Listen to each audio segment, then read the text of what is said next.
23, this $50 Amish setup made my power meter run backwards. The utility company sent me a letter. The meter box is clicking in the dark again. You hear it before you see it, that soft metallic tick, slow at first, then uneven, like something inside is trying to remember which way time goes. I stood there one night with a flashlight in my hand, 17 years living in this house, and I had never seen it do that, never once. Then it happened. The wheel inside didn't just slow down. It hesitated, almost turned back, just for a second. $50. That's all I had spent on what changed it. And I remember thinking one simple thing I couldn't shake. If the meter is wrong tonight, what else has been wrong all along? There's a reason I'm telling it slow like this, not rushing past it. Some things you only notice when the house is quiet and the world stops talking over you. If you've ever stood outside at night and looked at your own meter or your own bill and felt like something didn't quite add up, I'd like to hear that, not as experts, just neighbors comparing notes at the fence line. And if you want to stay with me as this unfolds, there's more coming where I lay out exactly what I saw, step by step, no noise around it. The air that night was still enough to hear the wires hum faintly, not loud, just present, like a memory you can't place. I stepped off the porch because the light flickered once. Nothing dramatic, just enough to make you look twice. That's when I saw the meter again. Not broken, not spinning wildly, just behaving wrong in a way you feel before you understand. There's a kind of unease that doesn't come from danger. It comes from systems you trust, acting like they've changed their mind without telling you. I kept the flashlight low, didn't want to draw attention, as if the meter itself might notice me noticing it. Sounds strange, I know. But there are moments in rural life where silence feels like it has weight. Inside the house, everything was normal, fridge ticking, fan steady, wife asleep in the back room, nothing out of place, nothing that should explain what I was seeing outside. And still, that wheel in the glass was not steady. It wasn't spinning like it always had. It hesitated again, just a fraction of a turn, almost backward. That's when the thought entered my head I didn't want there. Not fear, exactly. Something closer to doubt, quiet and sharp. I went back through my memory, right there in the dark. Had I ever actually watched it closely before, or just assumed it always told the truth? The house had not changed. My habits hadn't changed either. Same kettle in the morning, same lights at night, same careful use, like most people living on a fixed income. But the bills had been creeping up anyway. A few dollars here, a few there. The kind you don't question until you start to feel them stack. I remember thinking how strange it is. How something invisible can start asking for more without ever knocking on the door. The meter clicked again, louder this time.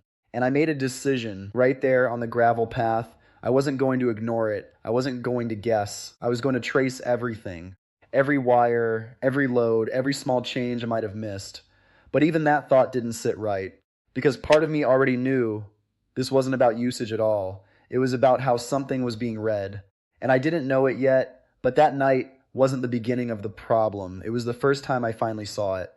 The first time I finally saw it, I didn't sleep much that night, just sat in the kitchen with the light off, listening to the refrigerator cycle like it meant something.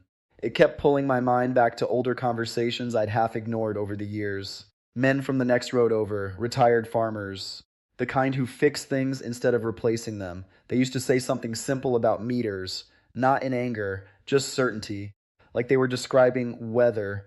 They don't always see what you think they see. That was the line one of them used. Then he changed the subject, like he'd already said too much.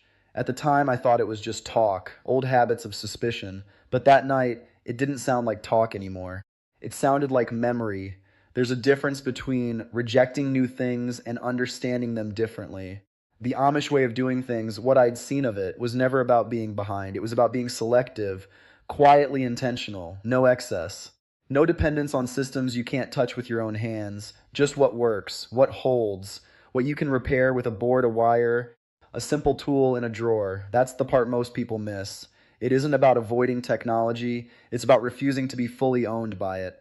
A neighbor of mine lived 2 properties down, the kind of man who always had paint under his fingernails and never threw anything away that still had a use.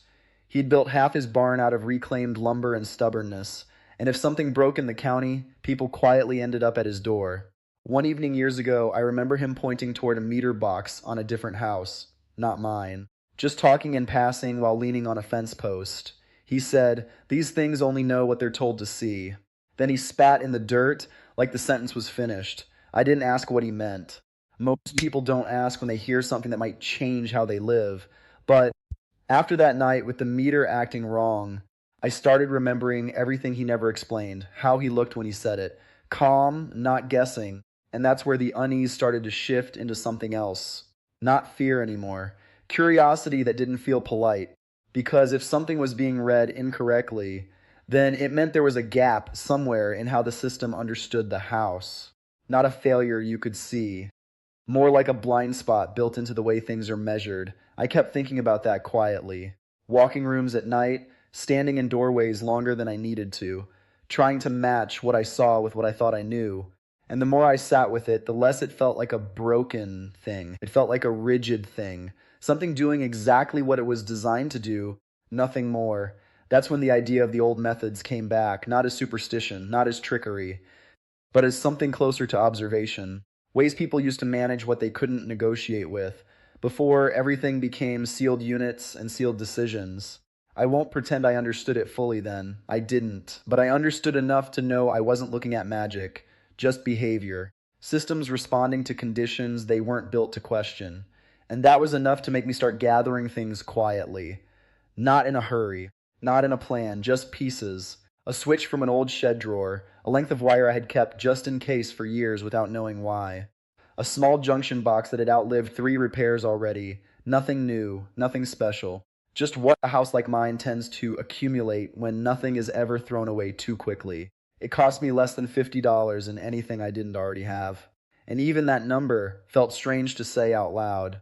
Like it didn't belong to the scale of the problem. But I didn't tell anyone. Not my wife, not the neighbor.